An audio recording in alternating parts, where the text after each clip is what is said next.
Le sud de la France. Les touristes diront la promenade des Anglais, le festival de Cannes ou le vieux port de Marseille.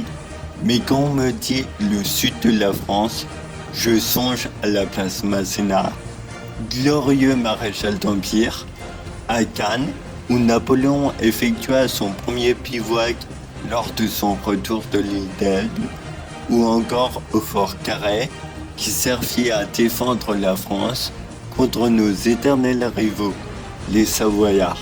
Entre le royaume et le duché, les tensions étaient vives. En effet, ce duché conclut une alliance avec l'Espagne des Habsbourg.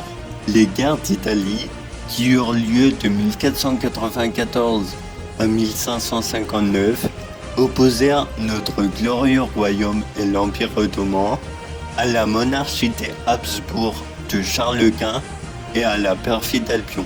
Le fort fut donc construit sous le roi Henri II au début des années 1550 et sa construction s'étala sur une vingtaine d'années. Bien que ce fort peut être appelé fort Vauban, Vauban n'est intervenu que très peu sur ce fort. En effet, il s'occupa des défenses de la ville d'Antibes, de son port et du fort, mais cette fortification hélicoïdale fut inspirée par les fortifications italiennes. Ce que l'on appelle aujourd'hui fortification Vauban permettait d'organiser sa défense avec peu de pièces d'artillerie. Les 4 bastions sont placés de sorte à limiter les angles morts. Ainsi, les bastions se protègent mutuellement et permettent d'avoir une vue à 360 degrés. L'utilisation du fort Carré en tant que bâtiment de défense s'étale sur plus de 3 siècles.